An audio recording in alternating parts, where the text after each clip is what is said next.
Sannadii 2006, gaari caddaan ah oo ay saareeyeen 6 askari oo aad u hubeysan ayaa marayay mid ka mid ah waddooyinka gobolka Indiana ee dalka Mareykanka. Gudaha gaariga waxaa ku xirnaa maxbuus loo arkayay inuu yahay mid aad u khatar badan, kaas oo lagu magacaabi jiray Quantai Adams.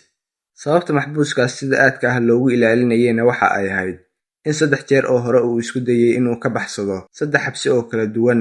Inkastoo mar walba dib loo soo qabanayay, haddana ma ahayn mid quusanaya oo mar walba waxa uu isku dayayay inuu ka baxsado xabsiga uu ku jiraba. Sidaa darteed, dowladdu waxa ay go'aansatay in loo wareejiyo xabsi uu ammaankiisu ka adag yahay kuwii hore oo dhan. Asalaamu calaykum waraxmatullaahi wabarakaatuh. Kusoo dhawaada saaxiibayaal degalkeena Ciid Media. Haddaba inta aynaan qisada bilaabin saaxiibayaal, waxaan idinka codsanaynaa inaad channelka subscribe soo tirahdaan, fiidiyoogana like saadhaan, aynu u gudagalna qisadeena caawa. Sheekadeena caawa waa mid ka mid ah baxsashooyinkii xabsi ee abid ugu weynaa kuwaas oo ka dhaca dalka Mareykanka. Haddaba aynu horey ugu sii soconno sheekadeena. Haddaba waa kuma Quantai Adams? Quantai Adams waxa uu ku dhashay gobolka California, waxaana la sheegaa in uu ku soo koray deegaan ay hareeyeen dambiye iyo ganacsiyo sharci darro ah, taasoo saameyn weyn ku yeelatay noloshiisii.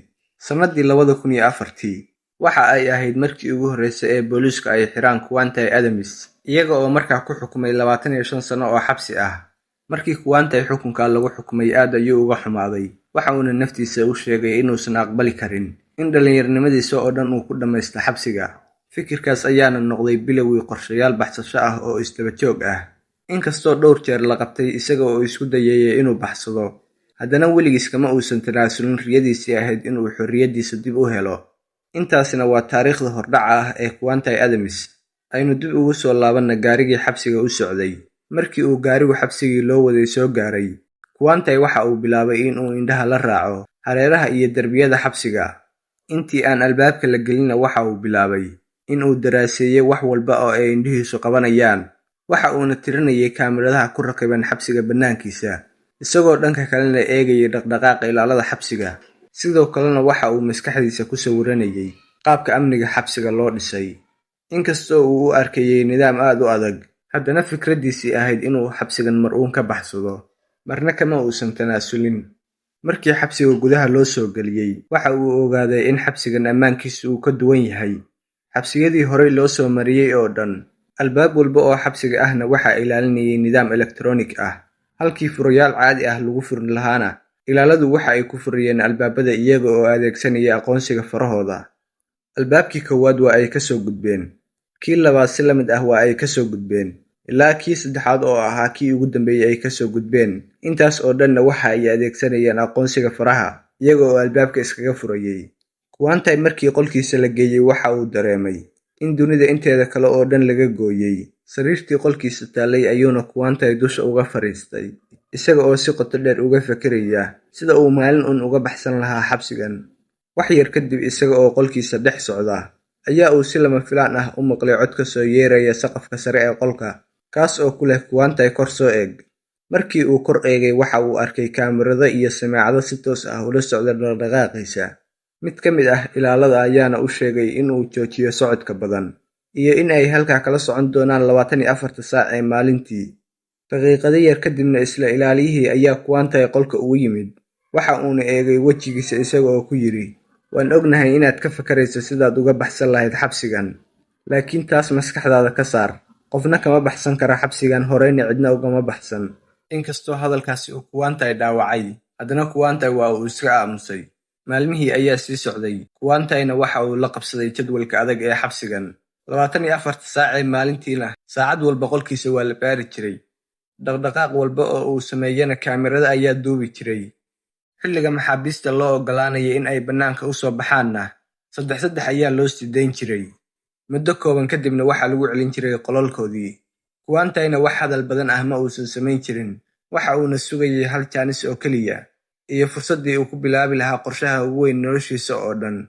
Quantai waxa uu ogaa in xabsigan aan lagu jabin karin xoog.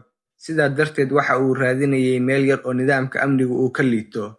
Intii uu baaritaankiisa wadayna, waxa uu ogaaday in xabsigani uu aad uga duwan yahay kuwii hore ee uu soo maray oo dhan, iyo in nidaamkiisu uu aad iyo aad u adag yahay. Haddaba habeenadaas ka mid ah, isaga oo qolkiisa ku jira, kana fakarayay waddadii uu ku baxsan lahaa, ayuu dareemay wax aan caadi ahayn. Waxa uu dareemay in urta roobku ay qolkiisa soo gaarayso. Kuwantay markii uu dareemay urta roobka isaga oo qolkiisa ku jira, aad ayuu ula yaabay arrinkaa. Waxa uuna isweydiiyey sidee ayay suurtagal ku tahay in urta roobku ay halkan soo gaadho iyada oo qolkan amnigiisa si adag loo adkeeyey. Su'aashaas ayaana ku dhalisay inuu si taxaddar leh u baaro qolka oo dhan. Waxa uuna bilaabay inuu fiiriyo meel walba oo qolka ka mid ah, ilaa ugu dambeyntii uu arkay meel yar oo hawadu ay ka soo gelayso. Daloolkaasina waxa uu ku yaalay meel u dhow saqafka sare ee qolka. Kuwantay waxa uu ogaaday in meeshaas ay noqon karto meel uu ka heli karo fursad uu ku ogaado waxa ka dambeeya saqafka. Laakiin dhanka kale waxaa hortaagnayd dhibaato aad u weyn. Qolkiisa waxaa ku xirnaa kaamirad 24 saac duubaysa dhaqdhaqaaq waliba oo uu sameeyo. Hal tallaabo oo khalad ahna waxa ay keeni kartay in qorshihiisa oo dhan uu fashilmo. Si kastaba ha ahaatee, wuxuu ogaaday in kaamiradu aysan si fiican u qabanayn meel ka mid ah qolka, gaar ahaan dhanka ay musqushu xigto. Waxa uuna bilaabay inuu si taxaddar leh u isticmaalo meesha si uu u baaro saqafka sare ee qolka. Markii uu istaagay dhinaca aan kaamiradu si toos ah u qabanayn, waxa uu eegay saqafka sare, isaga oo isku dayayay inuu fahmo sida uu u adag yahay saqafku. Daqiiqado yar kadibna waardiyihii kormeerka ayaa kaamiradaha ka ogaaday inuusan Kuwantay muddo dheer kaamirada ka soo muuqan. Waxa uuna ku furay samaacaddii isaga oo Kuwantay weydiinaya halka uu joogo iyo waxa uu qabanayo. Kuwantayna si degdeg ah ayaa uu u soo baxay. Waxa uuna isku dayay inuu iska dhigay mid aan waxba qabanayn. Halkaasna waxa uu ka fahmay in tillaabo kasta oo uu qaado ay u baahan tahay taxaddar dheeri ah. Dhanka kalena Kuwantay waxa uu ogaaday halka uu qorshihiisa ka bilaabi lahaa, laakiin waxaa hortaagnayd hal caqabad oo aad u weyn.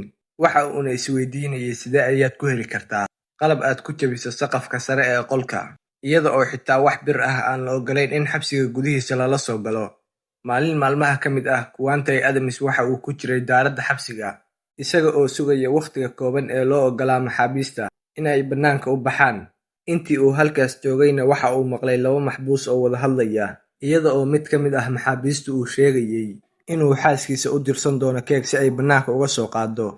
Kuwantay markii uu hadalkaas maqlay aad ayuu ula yaabay. Waxa uuna isweydiiyey sidee ayay suurtagal u tahay in xabsiga gudihiisa wax laga dalbado. Kuwantay waxa uu u dhaqaaqay dhankii 2 maxbuus, isaga oo weydiiyey sida uu nidaamkaas u shaqeeyo. Haddaba 2dii maxbuus mid ka mid ah ayaa ugu jawaabay, haddii aad codsato waxyaabo la ogol yahay sida cunto ama buugaag, waxaa kuu soo diri kara dadka xabsiga bannaankiisa jooga. Dabcan ilaalada xabsiguna si adag ayay u baarayaan wax walba oo soo galaya xabsiga gudihiisa. Hadalkaasina waxa uu maskaxda Kuwantay geliyey fikrad cusub. Waxa uuna ogaa in qalabka uu u baahan yahay aanu si toos ah u heli karin, balse haddii uu helo waddo uu wax ku soo geliyo, waxaa laga yaabaa inuu helo fursaddii uu sugayay. Laakiin waxaa jirtay dhibaato kale. Kuwantay ma lahayn qof u yimaado wakhtiga booqashooyinka xabsiga, qoyskiisuna ma ahayn kuwo si fudud ula xiriiri kara maamulka. Waxaana jiray sababo badan oo ka dhigaya in uusan helin booqasho joogto ah. Sidaa awgeedna waxa uu u baahnaa qof kale oo xabsiga gudihiisa wax u soo geliya. Kuwantay waxa uu bilaabay in uu ka fikiro ciddii uu la xiriiri lahaa si ay qorshihiisa uga caawiso. Ugu dambeyntiina waxa uu go'aansaday in uu la xiriiro mid ka mid ah saaxiibadiisii hore. Haddaba maalintii booqashada markii la gaaray, Kuwantay waxa uu taleefanka ka wacay mid ka mid ah saaxiibadiisii hore. Si toos ahna uguma uusan sheegin qorshihiisa, balse waxa uu si dadban ugu sheegay inuu u baahan yahay minshaar yar. Saaxiibkii markiiba waa uu fahmay arrinkii waxa uu ula jeedo. Waxa uuna ku yiri hawlwalin aniga ayaa kaa caawinaya. Laakiin mar kale Kuwantay waxaa soo wajahday caqabad aad u adag. Caqabadaasna waxa ay ahayd in haddii baakadka lagu soo diro magaca Kuwantay, ay ilaaladu si gaar ah u baari lahaayeen, maadaama ay horey u ogaayeen inuu ahaa maxbuus marar badan isku dayay inuu xabsiyo kala duwan ka baxsado. Sidaa darteedna waxa ay sameeyeen qorshe ka duwan midkii hore.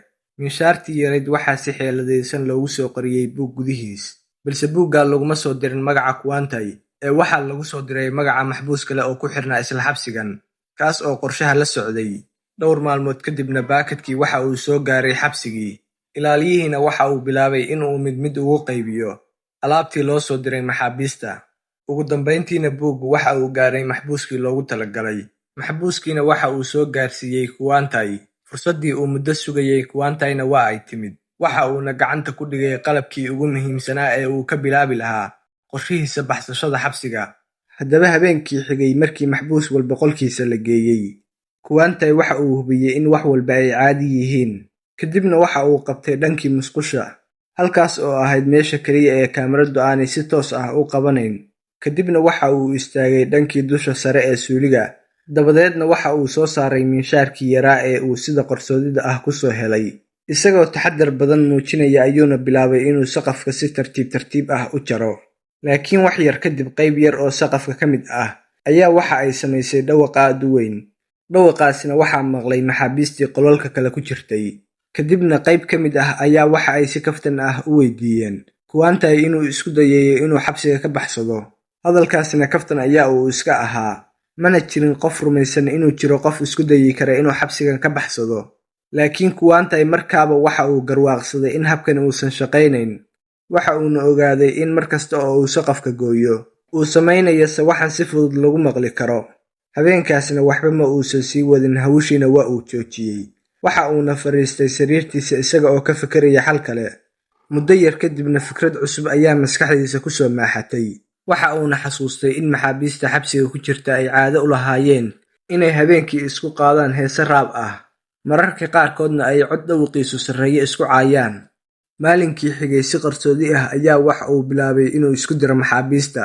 Wax yar kadibna sidii uu filayay maxaabiista dhexdeeda buuq ayaa ka bilowday. Maxaabiistiina waxa ay bilaabeen in ay isku heesaan iyo inay iscaayaan, iyaga oo cod dheer ku qaylinaya. Sawaxankii halkaa ka dhashayna waxa uu qariyay codkii miinshaarta. Taasina waxa ay ahayd fursaddii uu Kuwantay sugayay. Mar kasta oo uu buuqu batana Kuwantay waxa uu istaagi jiray saqafka sare ee musqusha, waxa uuna saqafka ka jari jiray qayb yar oo ka mid ah. Mar walba oo uu dhammeeyana waxa uu si taxaddar leh u qarin jiray saqafkii. Waxa uuna isku qasi jiray dawada cadayga iyo waraaqa jilicsan, isaga oo ka samaynaya cajin cad oo uu ku daboolo meelihii uu jaray. Subax walbana marka ay ilaaladu qolka baaraan, wax shaki leh kuma arki jirin. Arrintaasina waxa uu waday muddo toddobaadyo ah, ilaa ugu dambeyntii uu ku guulaystay inuu saqafka ka sameeyo dalool uu madaxiisa ka gelin karo. Si taxaddar leh ayaana uu u qaaday qaybtii saqafka ee uu gooyey. Dabadeedna madaxiisa ayaa uu geliyey si uu u arko daloolka waxa ka sii dambeeya. Laakiin isla daqiiqadaas waxaa si lama filaan ah u yeeray dhawaaqa degniinta albaabka koowaad. Kuwantayna wadnihiisu si xoog leh ayay u garaacmeen. Waxa uuna garwaaqsaday in mid ka mid ah ilaaladu uu ku soo wajahan yahay. Isagoo argagaxsan ayaa uuna isku dayay inuu qaybtii saqafka dib ugu celiyo meesheedii, balse gacmihiisa oo gariirayay awgeed ma uusan awoodin inuu si sax ah ugu rakibo. Wax yar kadib haddana waxaa yeeray digniintii albaabkii labaad. Taasina waxa ay ka dhignayd in ilaaliyuhu oo aad ugu soo dhowaaday Kuwantay. Mar kale ilbiriqsiyo yar kadib waxaa yeeray digniintii albaabkii saddexaad. Hadda Kuwantay waxa uu ogaa in ilaaliyuhu uu joogo albaabka qolkiisa. Kuwantayna isaga oo aan waqti haysan ayaa waxa uu ku soo booday dusha sare ee musqusha. Qaybtii saqafkana dhulka ayaa ay ku soo dhacday, isaga oo si degdeg ah uga cararay dhankii albaabka. Daloolkii meesha ku yaalayna jirkiisa ayaa uu ku qariyey. Isla markiina albaabkii waa uu furmay, ilaaliyihiina gudaha ayaa uu soo galay. Waxa uuna eegay Kuwantay oo aad u neeftuuraya. Ilaaliyihiina waa uu ka shakiyey, waxa uuna weydiiyey waxa uu qabanayay. Laakiin Kuwantay waa uu isdejiyey, waxa uuna u sheegay inaan waxba qabanayn. Kadibna ilaaliyihii waa uu shaki baxay. Waxa uuna ku yiri u diyaar garow waqtigii hurdada. Qolkii ayaa uuna ka baxay. Kuwantay neef ayaa ka soo fuuqday, waxa uuna ogaaday inuu hal ilbiriqsi u jiray inuu qorshihiisa oo dhan fashilmo. Subaxdii xigtay Kuwantay Adams waxa uu iska dhigay sidii aanay waxba dhicinba. Markii ay ilaaladu albaabka ka furtayna, waxa uu u dhaqmay si caadi ah si uusan qofna uga shakin. Haddaba subaxda habeenkeedii Kuwantay mar kale waxa uu galay musqusha. Waxa uuna istaagay saqafka sare ee suuliga. Si taxaddar leh ayaa uuna uga qaaday daboolkii uu ku qarin jiray saqafka. Markaana waxa uu go'aansaday inuu ogaado waxa saqafka ka sii dambeeya. Si tartiib ah ayaa uuna jirkiisa kor ugu riixay. Ugu dambeyntiina waxa uu gudaha u galay marinkii ciriiriga ahaa ee qolkiisa ka sarreeyay. Goobtaasina waxa ay ahayd goob aad mugdi u ah. Dhanka kalena waxaa ka dhacaysay hawo aad u qabow. Mana jirin wax iftiin ah oo uu wax ku arki karo. Isaga oo gacmihiisa iyo jilbihiisa ku gurguuranaya ayaa uuna si taxaddar leh u dhaqaaqay. Muddo ku dhow 1 daqiiqo ayaa uuna sii socday. Laakiin marinku waxa uu u ekaa mid aan dhammaad lahayn. Ma uusan garanayn halka uu ku socdo, mana uusan hubin inuu jid sax ah ku socdo. Ugu dambeyntiina waxa uu go'aansaday inuu qolkiisa dib ugu laabto. maadaama uu ka baqayay inay ilaaladu soo gaarto inta uu gudaha marinka ku jiro. Markii uu qolkiisa dib ugu laabtay aad ayuu u niyad jabsanaa. Muddo dheer ayaa uuna aaminsanaa in haddii uu saqafka sare gaaro uu si toos ah bannaanka ugu bixi doono. Laakiin hadda waxa uu ogaaday in waxa ka dambeeya saqafka uu yahay marin aad u dheer islamarkaana mugdi ah, iyo in uusan garanayn halka uu marinkaasi ku dhammaan doono. 2 maalmood ayaa uuna sidaa ku niyad jabsanaa, laakiin ugu dambayntii naftiisa waxa uu ku dhiirigeliyey dadaalkii uu soo maray. Habeenkii xigayna mar kale ayaa uu dib ugu laabtay marinkii mugdiga ahaa. Isaga oo si taxaddar leh u gurguuranaya ayaa uuna gacantiisa ku garaacayay saqafka marinka dushiisa ah. Waxa uuna dhagaysanayay meel walba iyo codka ay samaynayso, isaga oo raadinaya meel ka duwan meelaha kale iyo meel uu ka dareemay inay ka jilcan tahay kuwa kale. Laakiin muddo cabbaar ah kadib, waxa uu garaacay meel codkeedu ka duwanaa meelihii kale oo dhan. Islamarkaana waxa uu dareemay in tani ay noqon karto fursaddii uu muddada dheer sugayay. Mar kale ayaa uuna garaacii ku celiyey. Waxa uuna hubsaday in meeshaasi ay tahay saqafkii, iyo in ay ka jilcan tahay meelihii kale oo dhan. Isla markiiba waxa uu soo saaray miinshaarkii. Waxa uuna si degdeg ah u bilaabay inuu gooyo meeshii. Laakiin meeshaasi waxa ay ka samaysnayd alwaax. Haddaba markii uu wax yar jaray, iftiin ayaa ka soo dhex muuqday daloolkii. Kuwantayna wejigiisa farxad ayaa ka soo muuqatay. Waxa uuna sii ballaariyey daloolkii ilaa uu ka noqday mid uu ka dhex bixi karo. Wax yar kadibna madaxiisa ayaa uu daloolkii ka saaray. Markii uu bannaanka eegayna waxa uu xaqiiqsaday inuu gaaray meel uu muddo dheer ku taamayay. Meeshiina sidaas ayaa uu ku dhaafay. Waxa uuna si taxaddar leh u sii socday saqafka weyn ee dhismaha. Muddo yar kadibna indhihiisu waxa ay qabteen daaqad hawo-mareen ah. Degdeg ayaa uuna ugu dhaqaaqay dhankii daaqadda. Markii uu eegayna daaqadda bannaankeeda, waxa uu arkay waddadii xabsiga bannaankiisa mari jirtay. Laakiin farxaddiisii ma aysan sii waarin. Markii uu si dhow daaqadda u eegayna waxa uu arkay in daaqadda ay ku xiran yihiin biro aad iyo aad u adag. Taasina waxa ay ahayd caqabaddii ugu dambaysay ee u dhaxaysay isaga iyo xorriyadda. Waxa uuna qiyaasay in haddii uu biraha si tartiib ah u gooyo, uu ugu dambayntii u bixi doono xabsiga bannaankiisa.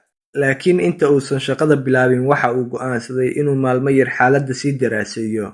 Habeen kastana waxa uu si qarsoodi ah u imaan jiray daaqadda, isaga oo la socon jiray dhaqdhaqaaqa ilaalada iyo gaadiidka xabsiga bannaankiisa maraya. Intii uu kormeerkaasi wadayna waxa uu ogaaday arrin muhiim ah. Arrinkaasina waxa uu ahaa in haddii habeenkii uu ka soo boodo daaqadda hawo-mareenka, uu si toos ah uga degi lahaa dhinaca dambe ee xabsiga. Meeshaasina ma lahayn darbiyadii waaweynaa iyo siligii amniga ee laga dhisay dhinaca hore ee xabsiga. Laakiin weli waxaa jirtay hal dhibaato oo aad u weyn. Kuwantay haddii uu bannaanka soo gaaro isaga oo lugeynaya, booliisku waxa ay ku qaban lahaayeen daqiiqado gudahood. Wuxuuna u baahnaa qof bannaanka ku sugaa, laakiin qofkaasi waa inuu ahaadaa qof gaari wata. Haddaba su'aashu waxa ay ahayd, yaa halista intaa la geli kara si uu u caawiyo Kuwantay? Maalmo badan ayaa uuna Kuwantay ka fakarayay cidda ka caawin karta qorshihiisa bannaanka. Inkastoo Kuwantay uu lahaa saaxiibo aad u badan, haddana waxa uu ogaa in dhammaan wicitaanada maxaabiista si dhow loola socdo. Haddii uu si toos ah ula xiriiro mid ka mid ah saaxiibadiisna, isagoo ka codsanaya inay bannaanka ku sugaan gaarina u keenaan, booliisku si fudud ayay qorshihiisa u ogaan lahaayeen. Taasina waxa ay ka dhignayd in isaga la qaban doono, saaxiibadiisna dembi lagu soo oogi doono. Sidaa awgeedna waxa uu go'aansaday in cid ka mid ah saaxiibadiis aysan arrinkaa ku lug yeelan. Haddaba maalin maalmaha ka mid ah isaga oo qolkiisa ku jira, ayaa uu maqlay maxaabiista qolalka kale ku jirta oo qosol iyo kaftan wada. Markii uu u dhowaaday si uu u ogaado waxa dhacay, mid ka mid ah maxaabiista ayaa waxa uu ku yidhi, war joornaalka maanta waxaa ku qoran xayeysiis yaab leh. Kadibna Kuwantay ayaa weydiiyey waxa uu xayeysiisku ku saabsan yahay. Kadibna maxbuuskii ayaa qoslay, dabadeedna waxa uu ku yidhi, waxaa jirta haweeney 45 jir ah, taas oo doonaysa nin ay xiriir la samaysato. Isla markaana waxa ay xayeysiiska ku sheegtay in ninka ay doonayso uu ahaado madow. Qolkii oo dhanna qosol ayaa uu la dhacay. Kadib mid ka mid ah maxaabiista ayaa ku yidhi Kuwantay, saaxiib, fursaddan adiga ayaa iska leh. Markii hore Kuwantay waa uu iska dhoolla caddeeyey, laakiin ilbiriqsiyo yar kadib wejigiisa ayaa isbedelay. Wixii ay dadka kale kaftan u arkayeenna waxa uu ka dhex arkay fursad aad iyo aad u muhiim ah. Isla markiina waxa uu qortay islaantii lambarkeedii. Ugu dambayntiina Kuwantay waxa uu go'aansaday inuu la xiriiro islaanta. Laakiin waxaa jirtay caqabad hortaagan. Wuxuu ogaa in taleefannada maxaabiista si joogto ah loo duubo loona dhageysto. Haddii uu si caadi ah u waco haweeneyda oo uu kala hadlo qorshe baxsad ah, ilaaladu isla markiiba waa ay ogaan lahaayeen. Laakiin taasina waxaa ka caawiyey maxbuuskii siiyey haweeneyda lambarkeeda. Waxa uuna u sheegay in haddii uu rabo in wicitaankiisa aan la duubin, uu jiro hab kale oo uu kaga badbaadi karo. Kuwantayna isaga oo yaaban ayaa uu ku yidhi waa hab noocee ah.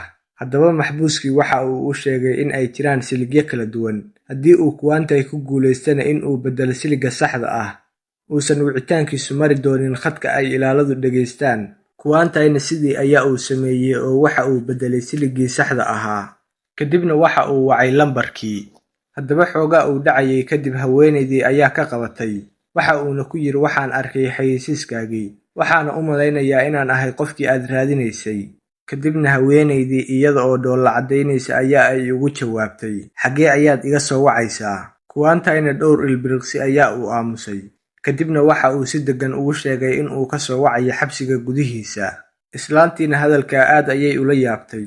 Waxa ayna ku tiri maadaama aad hadal xaqiiqi ah ii sheegtay, anna waan kaa aqbalayaa inaan xiriir wada samaysanno. Halkaas ayuuna ka bilowday xiriirkii u dhexeeyay Kuwantay iyo Godwin. Markii horena sheekadoodu waxa ay ku koobnayd isbarasho iyo wada sheekaysi oo keliya, laakiin toddobaadyo kadib waxa ay noqdeen kuwo aad isugu soo dhowaanaya. Haweeneydiina waxa ay bilowday inay si buuxda ugu kalsoonaato Kuwantay. Dhanka kalena Kuwantay ma uusan ilaawin ujeeddada uu ula xiriiray. Maalin maalmaha ka mid ah ayaa uuna go'aansaday inuu u sheego qayb ka mid ah qorshihiisa. Waxa uuna ku yidhi waxaan rabaa inaan ku weydiiyo hal su'aal. Godwinna waxa ay ku jawaabtay waa maxay su'aashaasi? Kuwantayna xoogaa ayaa uu aamusay. Kadibna waxa uu ku yidhi haddii aan maalin xabsigan ka baxsado, ma ii imaan lahayd adiga oo gaarigaaga wata? Godwin aad ayaa ay u naxday waxa ayna ku tiri, ma waxaad rabtaa inaad xabsiga ka baxsato? Kuwantayna waxa uu ugu jawaabay hadda waxba ha iga weydiin. Kaliya ii sheeg haddii aad diyaar u tahay inaad i caawiso. Godwin in muddo ah ayay aamusnayd. Waxa ayna ogeyd in go'aanka ay qaadan doonto uu beddeli doono nolosheeda oo dhan. Ugu dambaynna waxa ay si hoose ugu tiri, haddii aan hubiyo inaadan wax dhibaato ah ii geysanayn, waan kaa caawin doonaa arrinkaa. Markii uu intaas maqlay Kuwantay aad ayuu u farxay. Waxa uuna ogaaday in hadda waxa kaliya oo u haray ay yihiin inuu gooyo birihii daaqadda hawo-mareenka, kadibna uu doorto habeenka ku habboon ee uu baxsan lahaa. Dhanka kalena waxa uu ogaa in hal khalad oo keliya uu burburin karo qorshihiisa. Laakiin sidoo kale waxa uu ogaa in haddii uu qorshihiisu guulaysto, uu noqon doono maxbuuskii ugu horreeyay ee xabsigan ka baxsada. Wadahadalladii Kuwantay iyo Godwinna waxa ay noqdeen kuwo maalinba maalinta ka dambaysa sii xoogaysta. Godwinna waxa ay aamintay in Kuwantay uu yahay qofkii ay raadinaysay. Dhanka kalena waxa ay aaminsanayd in Kuwantay si khalad ah loo xukumay, isla markaana dhowaan uu xorriyadiisa dib u heli doono. Haddaba maalin ayaa Godwin waxa ay Kuwantay ka codsatay in ay xabsiga gudihiisa ku soo booqato. Laakiin Kuwantay arrinkaa waa uu ka biyo diiday. Waxa uuna u sheegay in uu dhowaan soo bixi doono, markaana ay is arki doonaan. Laakiin Godwin ma aysan dhegeysan hadalkiisa. Jacaylkii ay u qabtay ayaana ku kallifay inay si lama filaan ah xabsiga ugu booqato. Markii ay gaartay albaabka weyn ee xabsiga, cabsi iyo labalabayn ayaa qabatay. Hase yeeshee waa ay isdhiirigelisay gudaha ayayna gashay. Waxa ayna u sheegtay ilaalada in ay u timid booqashada Kuwantay Adams. Daqiiqado yar kadibna mid ka mid ah ilaalada ayaa u yimid Kuwantay. Waxa uuna ku yidhi Kuwantay qof ayaa ku soo booqday oo ku yimid. Kuwantayna markiiba waa uu fahmay in qoftaas ay tahay Godwin. Inkastoo uusan ku farxin booqashadaas, haddana waxa uu qariyay dareenkiisii ahaa in uusan ku faraxsanayn. Waxa uuna u dhaqaaqay dhankii qolka booqashada. In muddo ah markii ay wada sheekaysanayeenna, wakhtigii booqashadu waa uu dhammaaday. Godwinna waa ay iska tagtay. Haddaba muddo maalmo ah markii ay ka soo wareegtay, markaan Kuwantay ayaa Godwin ka codsaday in ay xabsiga ugu timaado. Godwinna aad ayay ugu faraxday waa ayna aqbashay codsigiisii. Markii la gaaray maalintii booqashadana, Godwin waxa ay xabsiga timaadday iyada oo qabta dharkeedii ugu quruxda badnaa.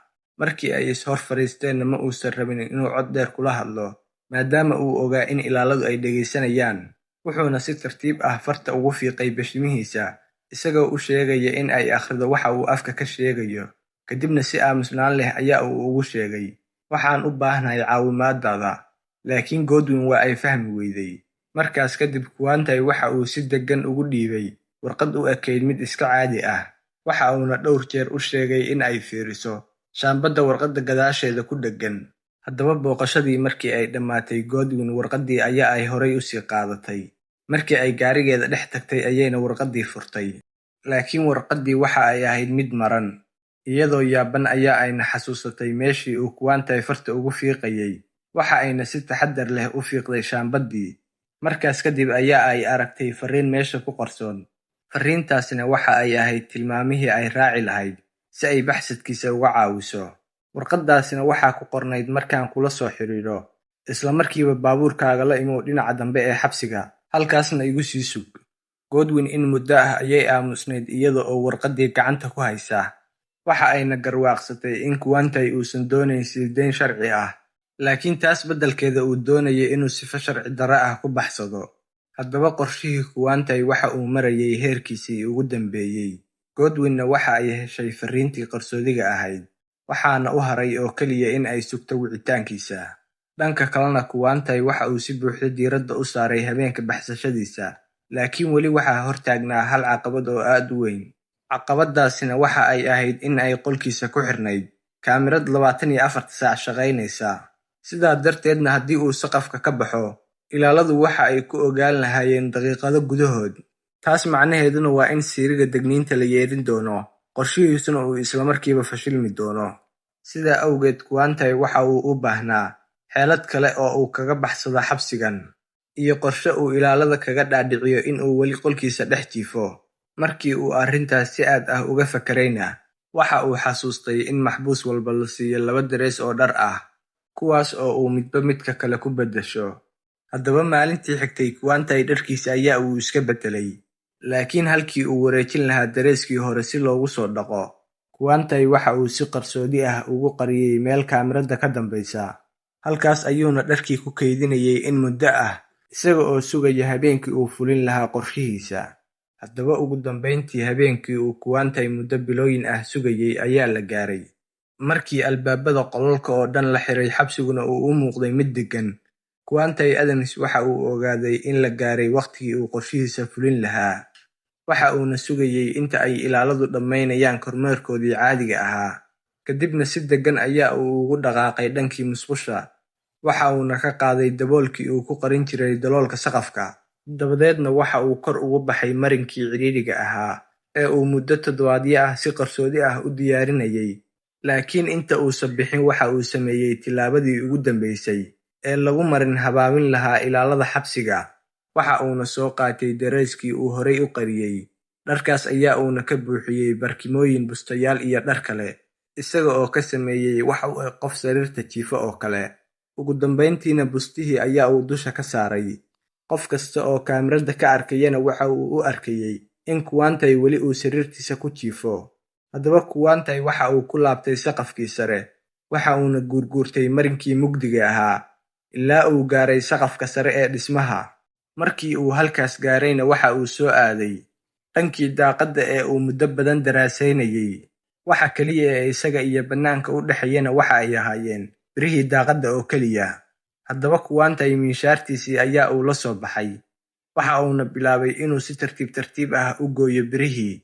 Dhanka kalena waxa uu ogaa in hal khalad oo uu sameeyo uu burburin karo qorshihiisa oo dhan. Sidaa awgeedna si deggan ayaa uu u jareeyay birihii daaqadda. Haddaba ugu dambeyntii, Kuantai waa uu jaray birihii daaqadda. Waxa uuna si tartiib ah uga leexiyay meeshoodii. Ka hor inta uusan daaqadda ka bixinna waxa uu soo saaray taleefankiisii. Waxa uuna si hoose ula xiriiray Godwin, isaga oo u sheegay in la gaaray waqtigii. Godwinna markiiba waa ay fahantay waxa uu ula jeedo. Waxa ayna si degdeg ah u soo gaxaysatay baabuurkeedii, iyada oo u soo jihaysatay dhanka dambe ee xabsiga. Haddaba Kuantai waxa uu si taxaddar leh uga soo degay saqafka sare ee xabsiga. Muddo dheer kadibna, markii ugu horreysay, Kuantai cagihiisu waxa ay taabteen ciidda, weliba isaga oo xor ah. Haddaba Kuantai waxa uu ogsoonaa in daqiiqad kasta ay ilaaladu qaban karaan. Sidaa darteedna waxa uu bilaabay inuu orod ku gaaro goobtii uu kula ballansanaa Godwin. Wax yar kadib, Kuantai waxa uu arkay gaari goobtii soo istaagay. Waxa uuna gartay in gaarigaasi uu yahay gaarigii Godwin. Kuantaina gaarigii xaggiisa ayaa uu aaday. waxa uuna iska furay daaqadii isaga oo si degdeg ah u koray. Godwin-na waxa ay si xawaare leh uga dhaqaaqday agagaarkii xabsiga. Isla waqtigaas gudaha xabsiga mid ka mid ah ilaalada ayaa fiiriyay kaamiradii qolka Kuantai. Markii hore wax walba waxa ay u muuqdeen kuwo caadi ah, laakiin markii uu si fiican ugu sii fiirsaday, waxa uu arkay in wuxuun ay khaldan yihiin. Waxa uuna markiiba wargeliyay ilaalada kale. Ilaaladiina markii ay qolkii galeen bustihiina meesha ka qaadeen, waxa ay arkeen in meesha ay yaalliin dhar iyo barkimooyin oo keliya. Kuantai-na uu goobta ka baxsaday. Haddaba xabsigii sirigii degniinta ayaa la daaray. Laakiin waa goor Kuantai iyo Godwin ay in muddo ah ka baxsadeen xabsigii. Haddaba saacado gudahood booliskii gobolka iyo hay'adaha federaalku waxa ay bilaabeen baadigoob guud oo ballaaran. Sawirradii Kuantai iyo Godwin ayaana lagu baahiyey warbaahinta oo dhan, halka baabuurkii ay wateen lagu daray liiska baabuurta la raadinayo. Muddo maalmo ah ayayna si qarsoodi ah u socdeen, iyaga oo marba meel u guurayay si aan loo ogaan. Laakiin baxsashadoodii ma aysan sii waarin. Booliiskuna waxa ay heleen xog muhiim ah taas oo sheegaysa halkii ay ku dhuumanayeen. Howlgal degdeg ah ayaana la qorsheeyay in lagu qaado Kuantai iyo Godwin. Haddaba ciidamadii markii ay gaareen goobtii ay ku sugnaayeen Kuantai iyo Godwin, Kuantai wax iska caabin ah ma uusan samayn. Si fudud ayaa uuna isku dhiibay.